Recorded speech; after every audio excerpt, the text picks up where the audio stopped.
Good morning friends. So welcome to the prelims booster session. So आज का पहला topic है राणा पुंजा भील।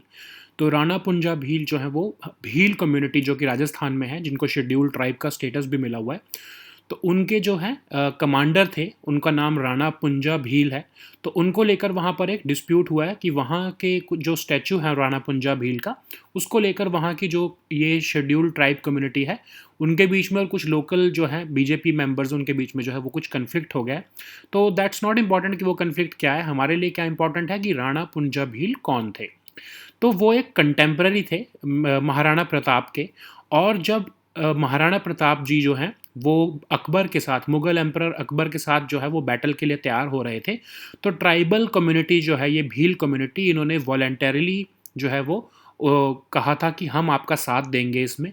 तो उस भील आर्मी में जो कमांडर थे उनका नाम था पुंजा भील। ठीक है, तो पुंजा भील क्योंकि कमांडर थे तो उनको जो है वो राणा का जो टाइटल दिया गया था, उनका नाम राणा पुंजा भील कहा गया था। ठीक है, तो अब ये भील्स जो है वो एक बहुत एंशियंट ट्राइब है और बहुत पुरानी ट्राइब है वहाँ पर। और कहा जाता है कि ये एक फॉरेस्ट वेलर ग्रुप है। और इन्होंने जो है उस टाइम पर जो है महाराणा प्रताप का साथ दिया था अगेंस्ट मुगल एम्परर। तो जो है आपस में इनके जो है बहुत अच्छे संबंध हैं।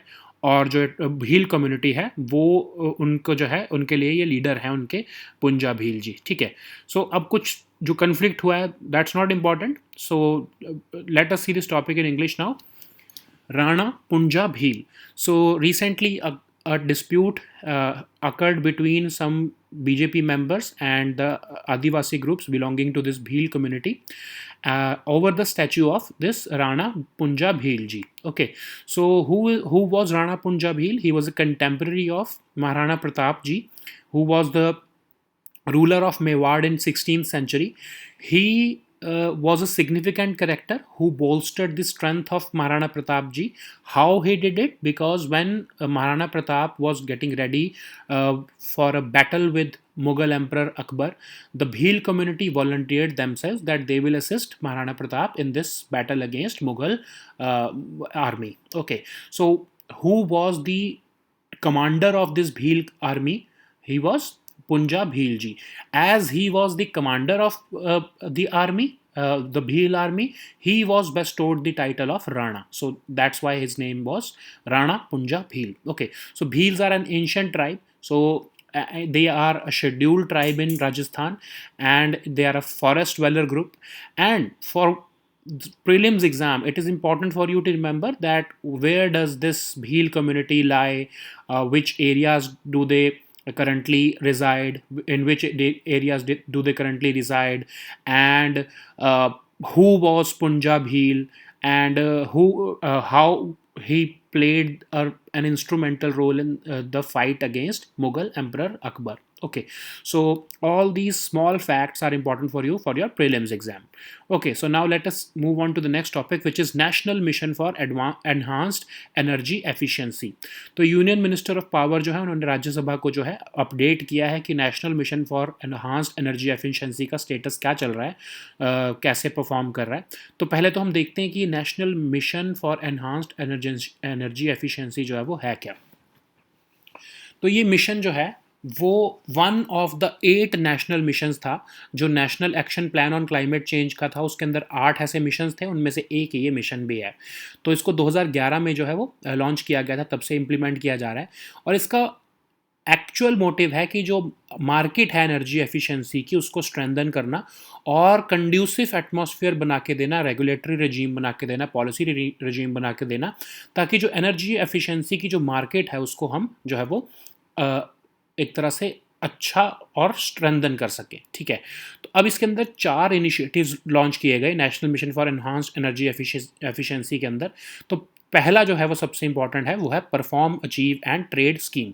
तो इसके अंदर क्या होता है कि जो बड़ी कंपनीज होती हैं जो बहुत ज़्यादा जिनमें एनर्जी कंज्यूम होती है, तो उनको गवर्नमेंट क्या करती है कि जितनी वो एनर्जी सेव करेंगे, ठीक है, अगर वो अपनी कंपनी को या अपनी इंडस्ट्री को एनर्जी एफिशिएंट बनाएंगे तो जितनी भी वो सेव कर रहे हैं एज़ कम्पेयर टू बिफोर, उतनी वो एनर्जी जो है उसको उसके सर्टिफिकेट्स उनको दिए जाएंगे जिसको वो आगे ट्रेड कर सकते हैं, जिसको वो आगे बेच सकते हैं, जिससे आगे वो है जो है ट्रेड में जो है से पैसा कमा सकते हैं। ठीक है, तो परफॉर्म, अचीव और ट्रेड स्कीम जो है, जो large scale energy intensive industries हैं उनको एक तरह से इंसेंटिवाइज करने के लिए कि वो एफिशिएंटली जो है एनर्जी का यूज़ करें, उसके लिए जो है ये स्कीम को निकाला गया है। ठीक है, तो सेकंड स्कीम है market transformation for energy efficiency.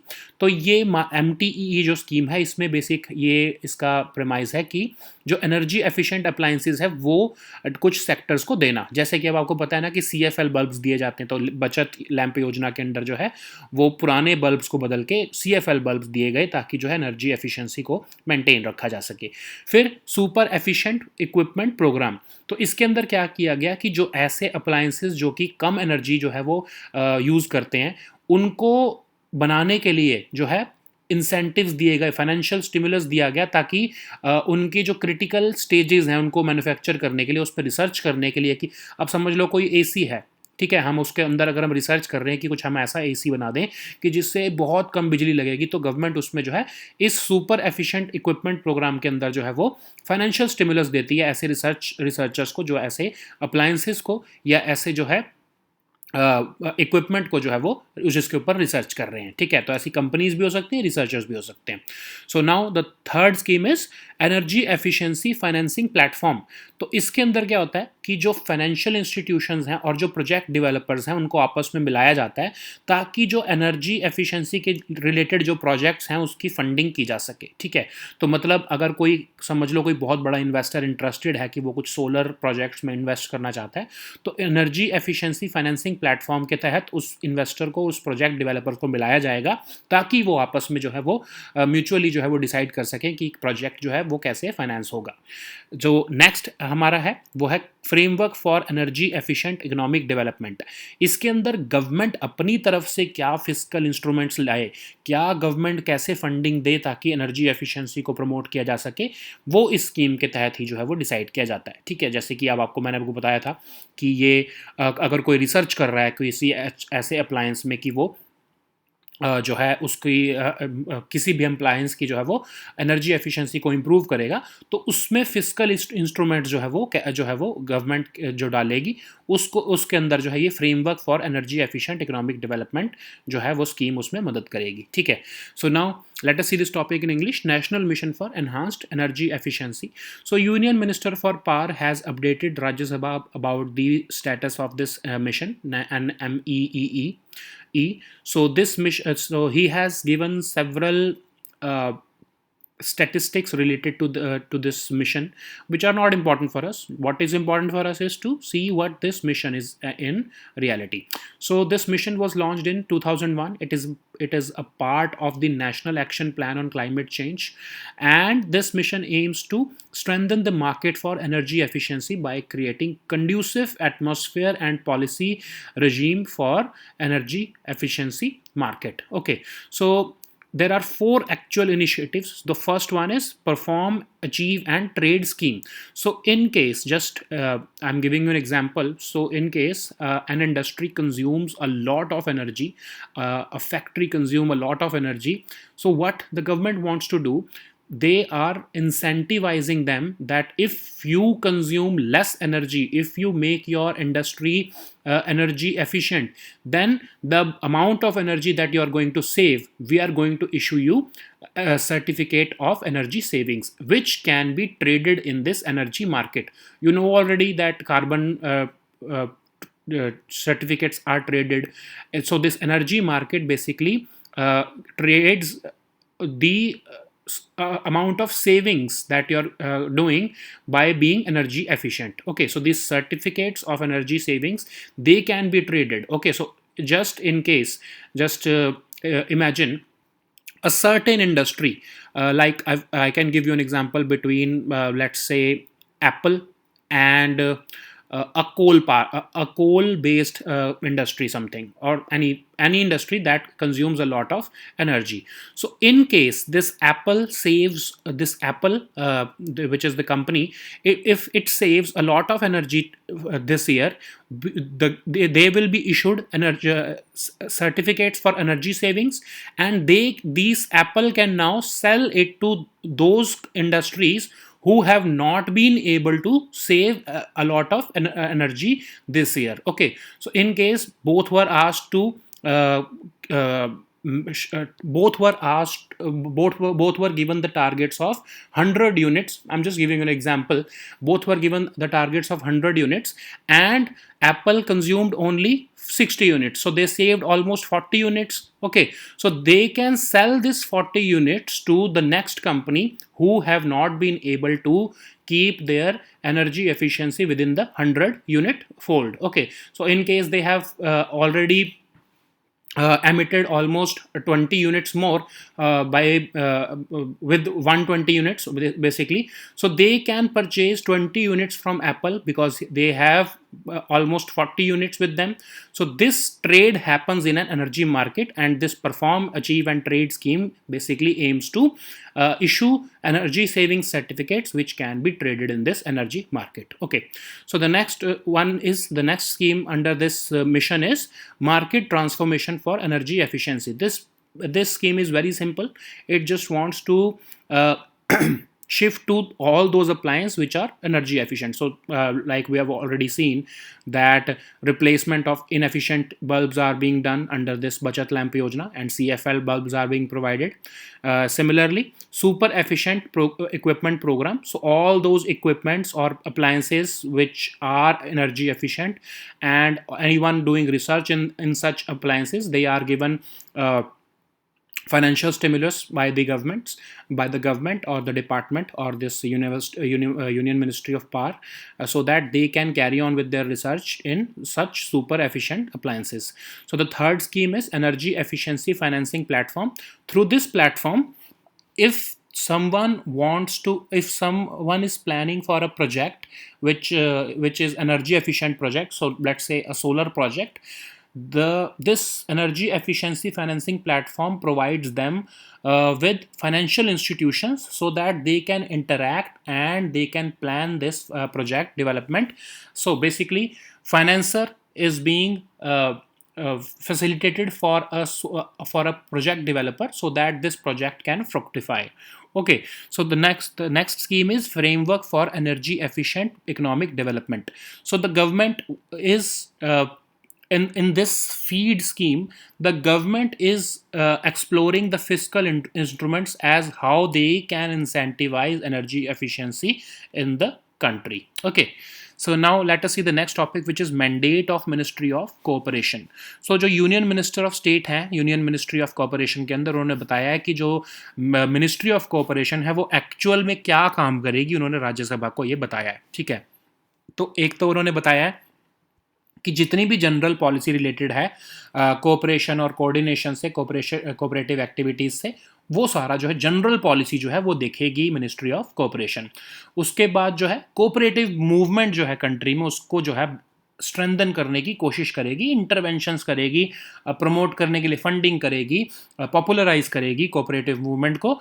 और एक तरह से ऐसे हम इकोनॉमिक डेवलपमेंट मॉडल को अपनाना चाहते हैं जो कि कोऑपरेशन या कोऑपरेटिव बेस्ड हो. ठीक है, आपको पता है ना कितने सक्सेसफुल मॉडल्स हैं हमारे पास, जैसे अमूल जैसा सबसे बड़ा आपको पता ही है कि कितना सक्सेसफुल मॉडल है.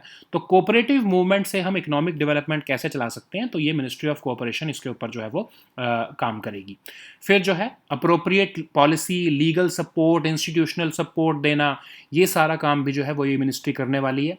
फिर जो इंटर स्टेट जो हमारी या फिर मल्टी स्टेट कोऑपरेटिव सोसाइटीज़ हैं, उनको इनकॉर्पोरेट करना, मतलब रजिस्टर करना, रेगुलेट करना, और अगर वो काम नहीं कर पा रही तो उनको वाइंड अप करने का काम भी जो है मिनिस्ट्री ऑफ कोऑपरेशन के अंडर ही होगा. और जो लोग कोऑपरेटिव डिपार्टमेंट्स में काम करते हैं, अब अलग अलग मिनिस्ट्रीज जो हैं, जैसे आपकी एग्रीकल्चर मिनिस्ट्री है, फिर फूड प्रोसेसिंग मिनिस्ट्री है, उन सब में भी ऐसे कोऑपरेटिव सोसाइटीज़ अलग अलग से बनी हुई हैं. ठीक है, तो उसके अंदर जो पर्सनल काम कर रहे हैं उनको जो है ट्रेनिंग देना, और उनके उनके पर्सोनल को ट्रेनिंग देने का काम भी जो है मिनिस्ट्री ऑफ कोऑपरेशन के थ्रू ही किया जाएगा, ठीक है। So now let us see this topic in English. Mandate of Ministry of Cooperation. So the Union Minister of State and this Union Ministry of, in this newly created Union Ministry of Cooperation, he has confirmed to the Rajya Sabha about the mandate of this newly created ministry. So the first thing is all the general policy related to this cooperation and coordination of cooperative activities will be taken care of by this Ministry of Cooperation. So all the general policy related to this cooperative movement will be taken care by this ministry. Okay, so it will also strive to strengthen the cooperative movement in the country, and it will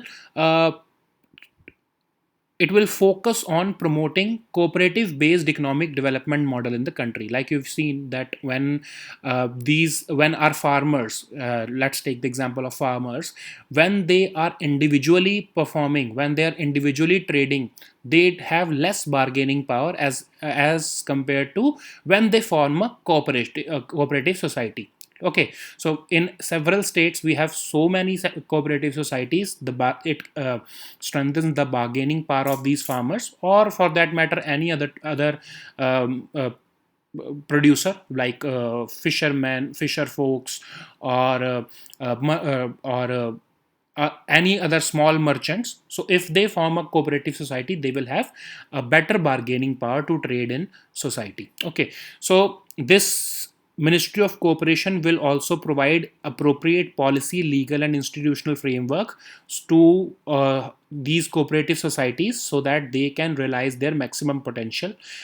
This ministry will also look after the incorporation, that is the registration, regulation, and winding up of multi-cooperative societies. So all those societies which exist in more than one state, they will be taken care of by the newly formed Ministry of Cooperation. So just remember that this cooperative societies is a subject in state list. So those cooperative societies which are a part of a single state, the Ministry of Cooperation would not be able to interfere or regulate them. Okay, so this Ministry of Cooperation, it will also train the personnel which are involved in several cooperative departments in the government. As you know that under several ministries there are so many cooperative societies which are there are departments which are registered as cooperative societies. There are bodies which are registered as a cooperative society. So all the personnel working in such cooperative societies will be trained by the Ministry of Cooperation. Okay, so now let us see the next topic, which is quality of life for elderly index. तो जो ये topic है ये आपके लिए important क्यों है, क्योंकि ये बड़ा थोड़ा ऑफ बीट सा है, क्योंकि ये जो क्वालिटी ऑफ लाइफ का जो इंडेक्स है, इसको किसने रिलीज़ किया है? Economic advisory council to the prime minister जो है, उन्होंने इसको जो है वो लॉन्च किया है, ठीक है। तो ये quality of life for elderly index generally जो है आप ये सोचोगे कि ये नीति आयोग का हो सकता है या सोशल जस्टिस डिपार्टमेंट का हो सकता है, सोशल जस्टिस मिनिस्ट्री का हो सकता है, बट नो, ये EACPM, तो ये बड़ा अनयूजुअल है कि ये इकोनॉमिक एडवाइजरी काउंसिल ऑफ जो प्राइम मिनिस्टर के हैं उन्होंने जो है इसको कंडक्ट कराया है, ठीक है। तो ये इंडेक्स जो है EAC के कहने पर जो है वो इंस्टीट्यूट फॉर कम्पेटिटिवनेस ने इस इंडेक्स को जो है कंपाइल किया है, और ये देखा है कि जो हमारे एल्डरली पॉपुलेशन है उनको क्या क्या सोसाइटी आ रही है और रीजनल पैटर्न्स क्या हैं, अक्रॉस इंडियन स्टेट्स में क्या क्या पैटर्न्स हैं, क्या क्या तरह किस तरह की उनको जो है वो दिक्कतें आ रही हैं, वो पूरे इंडिया में जो है एक तरह से सर्वे करके उन्होंने जो है वो रिपोर्ट तैयार की है, ठीक है। तो 4 पिलर्स के ऊपर जो है ये इंडेक्स जो है वो बेस्ड है। सबसे पहला है फाइनेंशियल वेलबींग, तो कैसे हमारे जो एल्डरली पॉपुलेशन है क्या उनकी फाइनेंशियल वेलबींग का स्टेटस क्या है, ये देखा गया है। फिर उनकी सोशल वेलबींग, क्या वो सोशली जो है वो बिल्कुल ठीक है या नहीं है, उनकी वेलबींग कैसी है सोसाइटी में, वो भी देखा गया है। फिर हेल्थ सिस्टम क्या हमारा इतना रोबस्ट है कि जो हमारी एल्डरली पॉपुलेशन है उनको जो है वो सपोर्ट कर सकता है, ये भी इसमें देखा गया है। फिर इनकम सिक्योरिटी, क्या जो हमारी एल्डरली पॉपुलेशन है उनको हम इनकम सिक्योरिटी देने में जो है वो सक्सेसफुल हुए हैं या नहीं हुए हैं, ये भी देखा इस इंडेक्स ने, ठीक है। तो इसके अंदर और सब पिलर्स भी हैं, 8 सब पिलर्स भी हैं, जैसे economic empowerment, educational attainment and employment etcetera. तो अब हाईलाइट्स क्या है इस रिपोर्ट के, तो जो हमारे जितने भी जो 4 पिलर हैं उसमें सबसे बेस्ट परफॉर्मेंस जो है वो हेल्थ सिस्टम के पिलर में ही है, ठीक है, कि हमारी जो हेल्थ सिस्टम है एल्डरली के लिए, वो बाकी पिलर्स से जो है वो बेटर है, ठीक है। जो हमारा फाइनेंशियल वेलबींग है वो जो हमारा सोशल वेलबींग है वो सेकंड नंबर पे आता है, कि सोसाइटी में जो है वो comparatively as compare to other two pillars जो है वो सोशल वेलबींग जो है एल्डरली की बेटर है। तीसरा पिलर है फाइनेंशियल वेलबींग, तो थर्ड रैंक आ रहा है फाइनेंशियल वेलबींग की, मतलब वो जो हमारे एल्डरली हैं उनकी फाइनेंशियल जो स्टेटस है, उनका फाइनेंशियल हेल्थ जो है वो नेशनल एवरेज से जो है वो एक तरह से कम तो है, लेकिन फिर भी जो है वो थर्ड नंबर पे वो आता है, ठीक है। सबसे वर्स्ट परफॉर्मेंस हमने इनकम सिक्योरिटी पिलर में दिया है, मतलब हमारी जो स्टेट्स हैं वो एल्डरली पॉपुलेशन को इनकम सिक्योरिटी देने में जो है वो नाकामयाब रही हैं, और जो है नेशनल एवरेज से जो है ऑलमोस्ट 15 स्टेट्स ने जो है नेशनल एवरेज से नीचे परफॉर्म किया है इसके अंदर, ठीक है। अब राजस्थान और हिमाचल प्रदेश, राजस्थान जो है वो एज्ड कैटेगरी में और हिमाचल प्रदेश जो है वो रिलेटिवली एज्ड कैटेगरी में जो है टॉप स्कोरिंग रीजन्स है। मतलब अब इसका मतलब क्या है, एज्ड कैटेगरी कौन सी है, जिसमें 50 लाख से ज़्यादा जो पॉपुलेशन है जो है सीनियर सिटीजन्स की, और जो रिलेटिवली एज्ड है वो है मतलब 50 लाख से कम पॉपुलेशन वाली स्टेट्स। तो इसका मतलब क्या हुआ कि राजस्थान और हिमाचल प्रदेश जो है वो अपने एल्डरली पॉपुलेशन को जो है सिक्योर करने में या फिर जो है उनको सपोर्ट करने में जो है वो सबसे अच्छा उन्होंने परफॉर्म किया है। और यूटी और नॉर्थ ईस्ट की कैटेगरी में जो है चंडीगढ़ और मिजोरम जो है उन्होंने सबसे अच्छा परफॉर्म किया है, ठीक है। अब हम देखते हैं प्राइम मिनिस्टर की जो है इकोनॉमिक एडवाइजरी काउंसिल है क्या। तो पीएम की जो एडवाइजरी काउंसिल होती है, इकोनॉमिक एडवाइजरी काउंसिल, ये एक नॉन कॉन्स्टिट्यूशनल या नॉन स्टैट्यूटरी या नॉन परमानेंट बॉडी है और इंडिपेंडेंट बॉडी है, जो है प्राइम मिनिस्टर जो है इसको जो है वो कॉन्स्टिट्यूट करते हैं, और इसका कोई जो है कॉन्स्टिट्यूशनल बेसिस या कोई लॉ के थ्रू नहीं बनाया जाता, ये एक बस एग्जीक्यूटिव बॉडी है। और ये और जो भी इश्यूज होते हैं, इकोनॉमिक इश्यूज जो क्रिटिकल इश्यूज हैं, वो एनालाइज करते हैं और उसके बेसिस पर जो प्राइम मिनिस्टर को है वो रिपोर्ट दी जाती है।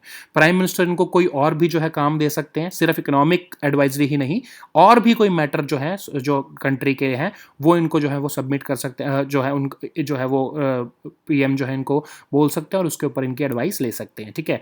जनरली ये मैक्रो इकोनॉमिक इश्यूज जो हैं हमारी कंट्री को जो अफेक्ट कर रहे हैं उसको एड्रेस करते हैं, उसके ऊपर रिसर्च करके जो है प्राइम मिनिस्टर को एडवाइस देने का काम करते हैं, ठीक है। So now let us see this topic in English. Quality of life for elderly index. So recently this index was released by the chairman of Economic Advisory Council to the Prime Minister. This index was created by the Institute for Competitiveness at the request of EAC, and this index aims to identify the problems faced by the elderly in our country. So it has identified some regional patterns across in Indian states related to our elderly population, and this index aims to see how well our country is doing to support the well-being of our elderly population. So there are 4 pillars, and it has 8 sub pillars also. So these 4 pillars are identified, and these pillars are highlighting how our elderly population is being taken care of by our country. So in the let us see the highlights of the report. So the health system pillar, our states are performing comparatively well. So out of these 4 pillars, the health system pillar stands at first. So most of the states are performing well in this category. The second one is social well-being. So our elderly population's social well-being stands at second level. Okay, so it means that our elderly population are comparatively better engaged and comparatively better mixed with our society. They have a social life and they have social well-being. Okay, the third one is financial well-being. So it is a cause of concern for us because we have almost 21 states which are reporting that the financial well-being of our elderly population is not up to the mark. And the worst one is income security pillar. So more than half of the states in India, they have performed below the national average, and they have failed to provide income security to the elderly population. So this Rajasthan and Himachal Pradesh, so Rajasthan in aged category and Himachal Pradesh in relatively aged category status, they have performed, they have been the top scoring regions in this category. So this aged category is the one in which is the state in which there is more than 5 million population of elderly. The relatively aged category of state is the one in which the population of elderly is less than 5 million. Okay, so in the category of union territory and northeastern states, Chandigarh and Mizoram have been the top scorers. Okay, so let us see something about Prime Minister's Economic Advisory Council now. So it is a non-constitutional and a non-statutory and non-permanent body. So basically it is an executive body formed by the Prime Minister according to his own convenience. Okay, so it advises the Prime Minister on all critical issues, not just economic. Of course, they have a mandate to stick to economic issues, but in case the Prime Minister requests them to analyze something else, even if there is a social issue, they will advise the Prime Minister on such matters also. Okay, so generally all macroeconomic issues which are which the country is facing, the Prime Minister seeks advice on them from this Economic Advisory Council. Okay, they also submit periodic reports to the Prime Minister on the macroeconomic developments which are happening in the country and how they will impact the economic status of the country in the coming times. Okay, so now let us see the next topic, which is Al Mohad अल हिंदी. तो ये आपको नाम से ही पता लग जाएगा कि ये सबसे पहली फर्स्ट नेवल एक्सरसाइज है इंडिया की सऊदी अरेबिया के साथ. ठीक है, तो आपको इसके अंदर आपको याद रखना पड़ेगा कि सबसे पहली बार इंडिया ने जो है नेवल एक्सरसाइज की है सऊदी अरेबिया के साथ. तो ये इसलिए बहुत इंपॉर्टेंट हो जाता है ये, क्योंकि इस साल जो है हमने ये ऐसा किया है. और जो है ये कब आ रही है, इसकी जो है प्रिकर्सर क्या है, इसका बैकग्राउंड क्या है कि इंडियन आर्मी की आर्मी चीफ जो है उनकी विजिट भी सबसे पहली बार जो है वो लास्ट ईयर दिसंबर 2020 में हुई थी. ठीक है, तो उसके बाद आप एक तरह से अगर हम ये फर्स्ट नेवल एक्सरसाइज कर रहे हैं सऊदी अरेबिया के साथ, तो ये एक तरह से दिखा रहा है कि हमारा डिफेंस टाइज जो है सऊदी अरेबिया के साथ वो बहुत रॉबस्ट हो रहे हैं. ठीक है, अब हमने वहाँ पर जो है INS कोची को भेजा जो हमारे इस नेवल एक्सरसाइज के लिए, और वो कहाँ पर अराइव हुआ है, पोर्ट अल जुबैल. अब ये पोर्ट अल जुबैल जो है वो आप देखोगे अगर मैप में तो पर्शियन गल्फ में पड़ता है. ये पर्शियन गल्फ में मतलब आपके सामने ईरान है और आपके पास उसके साथ जो है बिल्कुल ये जो है पोर्ट अल जुबैल है. ठीक है, तो एक तरह से इसमें हमारे को ये इशू है कि हमको बैलेंसिंग कैसे करेंगे हम सऊदी और ईरान के बीच में. ठीक है, अगर हम ज़्यादा क्लोज जाते हैं सऊदी अरेबिया के तो ईरान जो है उसका इशू हो सकता है हमारे साथ, क्योंकि ईरान और आपको पता है सऊदी के जो टाइज जो हैं वो अच्छे नहीं हैं. ठीक है, और इस टाइम पर खासकर जब अफ़गानिस्तान में इशू चल रहा है, हमको तालिबान के साथ जो है अगर कुछ जो है तालिबान की सिचुएशन को हैंडल करना है, तो ईरान जो है वो एक इंस्ट्रूमेंटल हमारे लिए है उस रीजन में. तो हम ऐसा नहीं कर सकते कि हम उसको बिल्कुल जो है ईरान को एक तरह से साइड लाइन करें. ठीक है, तो ये पोर्ट अल जुबैल जो आप देखोगे इसकी लोकेशन, तो ये पर्शियन गल्फ में पड़ता है. तो ईरान को बिल्कुल थ्रेटन फील ना हो, हमको इसका भी ध्यान रखना पड़ेगा. ठीक है, तो अब जो है INS कोची वहाँ पर गई है, और INS कोची को हमने वहाँ पर क्यों भेजा है, क्योंकि ये इंडिजिनसली डेवलप्ड एक शिप है, एक वॉरशिप है जिसको इंडिया ने खुद बनाया है. और एक जो है जिसको माजगांव जो हमारे डॉक लिमिटेड है उसने खुद बनाया है. तो एक तरह से इंडिया जो है वो ये भी शोकेस कर रहा है कि हमारी ये शिप है.